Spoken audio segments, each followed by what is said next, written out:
Hey everyone, this is Kevin from thechesswebsite.com, and today we're going to be continuing our series in mating patterns, and this is our second part in the series.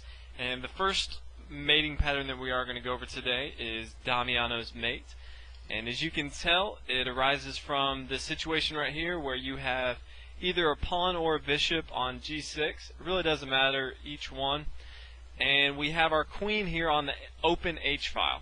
And as you can see here, we don't have a pawn here on our h file. It doesn't really matter as long as the h file is open or semi-open, that we can have access to the king here. And it's white's move, and white can bring his queen to h7 and checkmate the king. The king is blocked off from f8. There is a piece on f8, and he can't come to this f7 square because our pawn or bishop is in the way. So this is Damiano's mate. Now let's take a look at an example and see how we can apply that to an actual game. And here's our example, and it's white's move, and as you can see, I've replaced the pawn with a bishop here just to show you it really doesn't matter which one we use, and I did want to go over just the concept. So take a minute if you want to do it on your own and think about white's best move in this case. And remember, think about Damiano's mate that we're trying to look for, and remember, no matter what you can do, sacrifice whatever pieces you have to make sure you can get that particular situation in a game, because it's checkmate, and that's what we're going for. So take a minute. Hopefully you came up with the move rook to h8, and it's a sacrifice move. Black's only move is to capture this rook. He can't come to f7 or h7 because of the bishop, and he can't come to h7 because of our rook as well. He has to take on h8. We can now bring our rook to h1, check again. He has to move back. We can now sacrifice another rook on h8. Again, he has to take on h8. We can now bring our queen to h1. He is forced to retreat once again to g8. And here we have Damiano's mate. We can bring our queen to h7 and checkmate. So as you can see, in this situation, we actually sacrificed two rooks. But in the very end, since we know what Damiano's mate is, we had a pretty easy win, mate in 5. So let's go ahead and take a look at the next example of mating pattern. The next mating pattern is Morphy's mate, named after one of the greatest chess minds of all time. And it looks like this. As you can see, we have a bishop on f6 attacking the king, and the g file is open for our rook.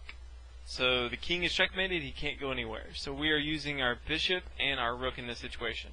Obviously a queen would work here, but for simplistic reasons, bishop and rook is all you need in this case.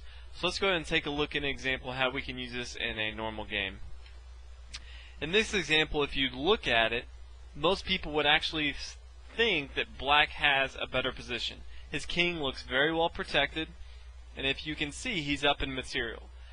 But since we know Morphy's mate, we can use the rules that we've looked at to approach a game where we know the ending is going to be good for us. So take a minute and think about where you think white should go so that we can approach Morphy's mate.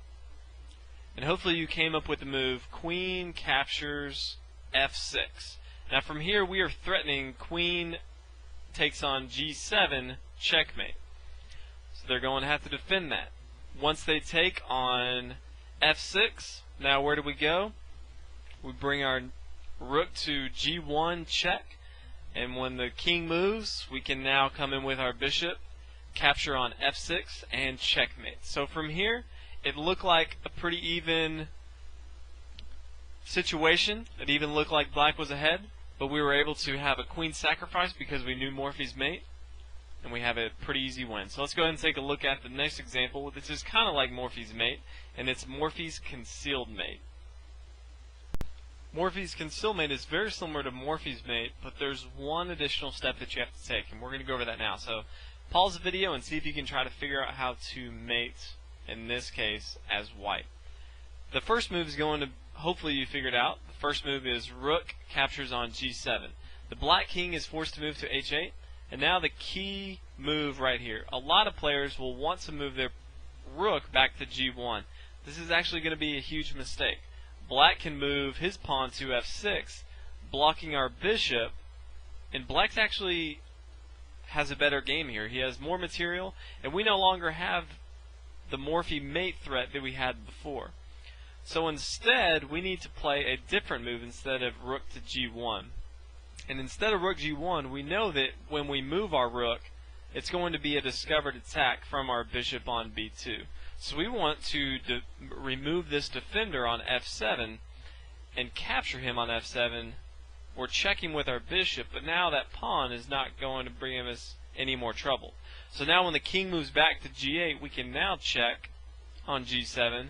The king is forced to move to h8. We can now come back to g1. Now when the king moves, now the rook is going to have to come to f6 to block. And now we can capture on f6 with our bishop, and it's checkmate. So there's one extra move with Morphy's concealmate that you have to know to make sure that you don't make a huge blunder and bring your rook back to g1, and instead you take the defender from f7. So those are both Morphy's mate and Morphy's concealed mate. Let's go ahead and take a look at the next mating pattern.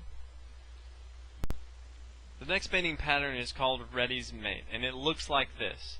Your bishop is on d8, the king cannot move to b6, and he can't move to the d file because of our rook, and our bishop is protected by our rook on d1.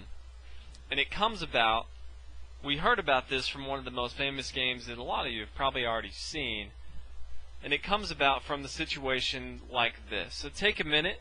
If you haven't already seen this puzzle, it would definitely be a good puzzle to try on your own, but see if you can reach this position on your own. And hopefully you came up with a brilliant sacrifice, and that is queen to d8. And as you can see here, the king has to capture. He can't move to e7 or d7. He has to capture the queen. From here, white has a fantastic move of bishop to g5 double check. And anytime a king is in double check, he has to move his king. He cannot move any other piece.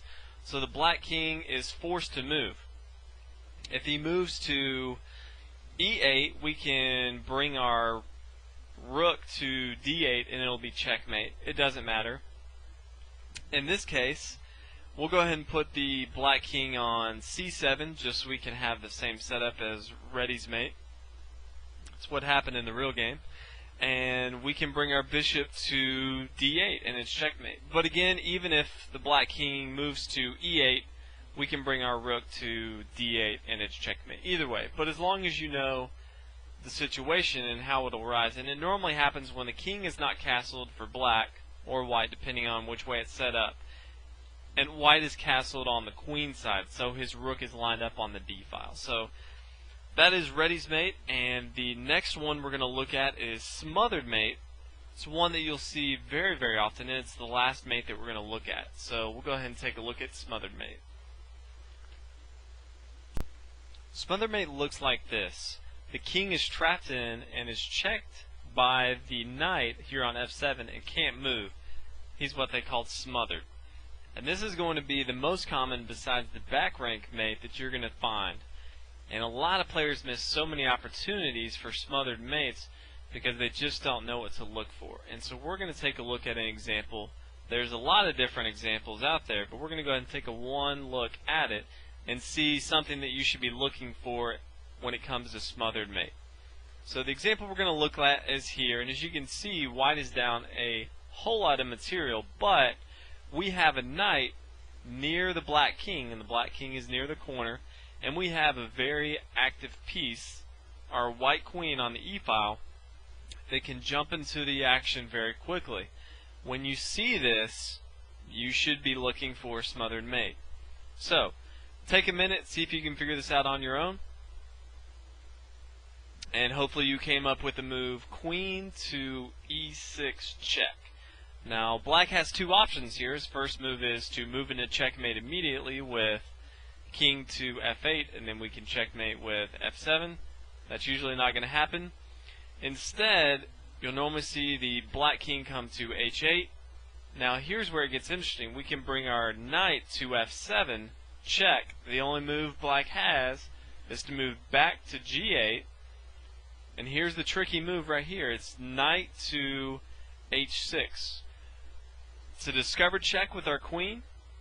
and we're putting our knight where we want him to go. So, like we said before, the king has to move. He's not going to move to f8 because he'd be moving into checkmate, so he's going to move back to h8. And then here, we can bring our queen to g8 check. The black king cannot capture because of our knight. The only move he has is to capture with his rook on g8. And from here, the final blow, knight to f7, checkmate. So, you will see smothered mate in various traps in the beginning. You will see smothered mates at the end of games, but always be looking for, especially when a knight is around a king. You don't necessarily need a queen involved, but many times you can have a nice little queen sacrifice with a knight.